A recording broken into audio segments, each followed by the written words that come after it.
संविधान की अन्य धाराओं उपधाराओं में भी तरह तरह से राष्ट्रभाषा को प्रतिष्ठित करने के संदर्भ में पन्ने दर पन्ने भरे हुए हैं, लेकिन वास्तविक धरातल का सच कड़वा है कि संविधान के द्वारा राजभाषा पद पर हिंदी को आसीन रखने के बावजूद आज़ादी के बाद के वर्षों में हिंदी व्यवहारिक स्तर पर लगातार पिछड़ रही है। अभी भी राजकाज के काम की भाषा हिंदी पूर्णतः नहीं बन पाई है। सत्य है कि स्वतंत्र भारत में स्वतंत्र शब्द तो आ गया है, लेकिन भाषाई स्तर पर स्वतंत्रता राष्ट्रभाषा को मिल नहीं पाई है, खासकर प्रशासनिक स्तर पर। हमारे ब्यूरोक्रेटिक ढांचे के बीच वह अजीबोगरीब बहाव लगातार बना रहा है, जिसे एडमिनिस्ट्रेटिव सैडिज्म के नाम से जाना जाता है। Power without responsibility and responsibility without power. यह जहरीला सत्य भारतीय ब्यूरोक्रेसी के जर्रे जर्रे में दौड़ता रहता है, पूरे राष्ट्र में जहर घोलता रहता है, और इसी पर पीड़न सुखधार में डूबा भारतीय शासन तंत्र अंग्रेजी की जगह अपनी राष्ट्रभाषा को आज तक पूर्णतः स्वीकार नहीं कर पाया है। न ही उसे उपार्जन की भाषा बना पाया है, न ही हिंदी के सम्मान से स्वयं के सम्मान को जोड़ पाया है। हमारे नेता मंत्रीगण महत्वपूर्ण सभाओं में पूरी तरह हिंदी बोलकर राष्ट्र को राष्ट्रभाषा को गौरव नहीं प्रदान कर पाते, खासकर विदेशों में। दूसरी ओर केवल हिंदी के जानकार विद्यार्थी तकनीकी शिक्षा के ऊंचे मानदंडों को पाने में स्वयं को अक्षम पाते हैं, जबकि केवल अंग्रेजी के जानकार विद्यार्थी को ज्ञान, नौकरी और पैसा आसानी से हासिल हो जाता है। यह सत्य एक बड़ी विडंबना के रूप में पूरे राष्ट्र पर तना हुआ दिखता है, शायद पूरे विश्व पर भी। सन 1975 में नागपुर में हुए प्रथम विश्व हिंदी सम्मेलन के दौरान यह प्रस्ताव पास हुआ था कि भारत सरकार यूएनओ की स्वीकृत भाषाओं की सूची में हिंदी को जुड़वा दे, लेकिन 1975 के बाद न जाने कितनी बार विश्व हिंदी सम्मेलन में सम्मिलित होने वाले अफसरों, कर्मचारियों वगैरह की विदेश यात्राओं पर भारत की जनता से इकट्ठा किया गया करोड़ों रुपया खर्च हो चुका है, लेकिन स्थिति अभी भी बदली नहीं है। राष्ट्रभाषा हिंदी का कद लगातार सिकुड़ रहा है, लोगों के बोलचाल के बीच से, भाषाई सेतुबंध के रूप में, उपार्जन के क्षेत्र से और अगली पीढ़ी के मन से भी। यह हुई राष्ट्रभाषा हिंदी के संदर्भ में कुछ कहे अनकहे तत्वों एवं विचारों की बात। इन सभी बातों पर ध्यान देते हुए मैं यह गुजारिश करना चाहूँगी कि विश्व भर में फैले तमाम सहृदय, आत्मसम्मानी, राष्ट्र सम्मानी भारतीय बंधुओं को इस मसले पर एकजुट होकर यह अवश्य सोचना चाहिए कि राष्ट्रभाषा हिंदी को उसका असली गौरव कैसे प्राप्त हो, साथ ही वह उपार्जन की भाषा कैसे, किस भांति बने। इसमें संदेह नहीं कि यह एक बेहद मुश्किल कार्य है, असंभव सा दिखने वाला।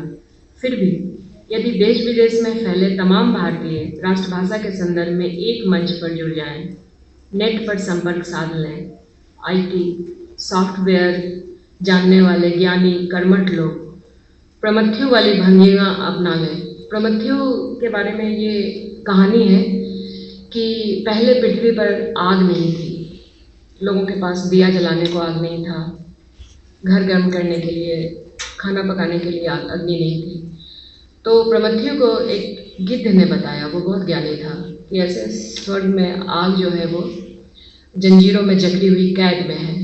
वह गया, उसने अग्नि को वहाँ से छुड़ाया और पृथ्वी पर लाकर जन जन के बीच में फेंक दिया, लेकिन इसकी उसे बहुत बड़ी सज़ा मिली।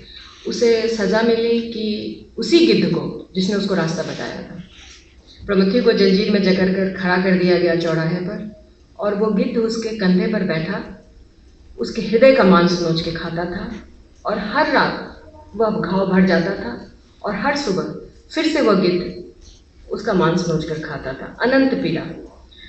तो मैं उसी प्रमथ्यू की बात कहती हूँ कि यह कठिन काम जो सॉफ्टवेयर जानने वाले हैं, आईटी वाले हैं, वो लोग शायद हिंदी के लिए प्रमथ्यू वाली भंगिमा अपना लें, और जैसे प्रमथ्यू ने जंजीर में जकड़ी अग्नि को स्वर्ग से छुड़ाया था, पृथ्वीवासियों के बीच उसे पहुंचा दिया था, बदले में गिद्ध के द्वारा हृदय के मांस को खाए जाने की सजा भी भुगती थी।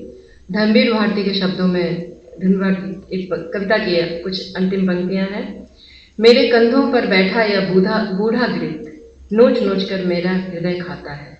चुप हूँ, नत हूँ, क्योंकि यह गुणी है, ज्ञाता है।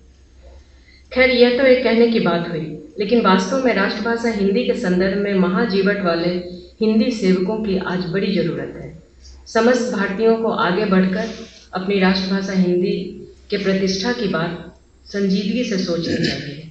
पूरे विश्व में होने वाली हर हलचल को, हर विज्ञान और नई तकनीक को हिंदी भाषा में पलट देने की क्षमता हमें स्वयं विकसित करनी पड़ेगी और इस तरह किए गए ज्ञानी तत्वों के हर अनुवाद को फेसबुक, गूगल आदि के जरिए जन जन के मानस तक पहुंचाना होगा, कण कण को आलोकित करना होगा।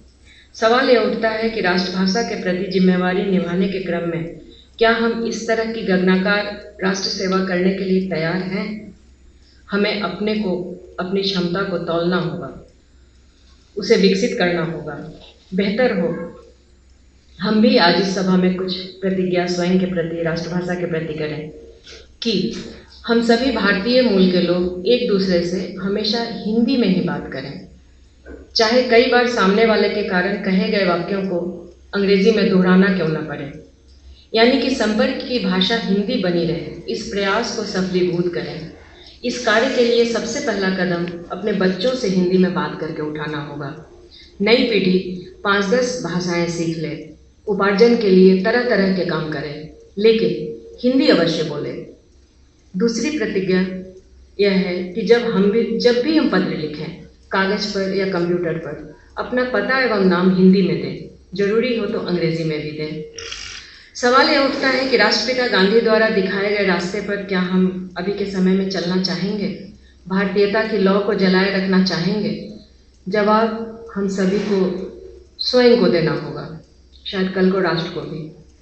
ऐसे समय में हमें भारतीयता के मूल तत्व को ईशावास्योपनिषद के इस श्लोक द्वारा याद रखना चाहिए। ईशावास्यमिदं सर्वं यत् किंच जगत्याजगत तेन त्यक्तेन भुंजिता मागृध सिद्धनम। यह जो भी चल अचल इस जगत में दिखता है वह ईश्वर का ही है। अतः पूर्णतः त्याग भाव को मन में रखकर इस जगत का भोग करना चाहिए, यानी कि इस जगत में रहना चाहिए, व्यवहार करना चाहिए। किसी के धन पर दृष्टि मत डालो।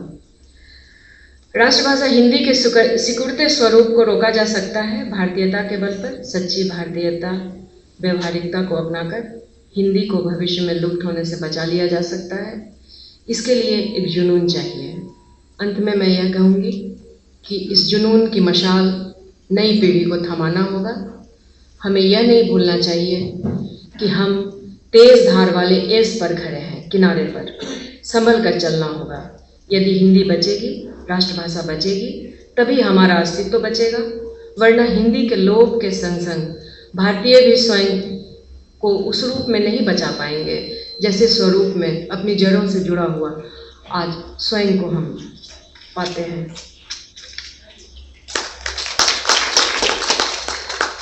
इससे पूर्व की हमारे अगले वक्ता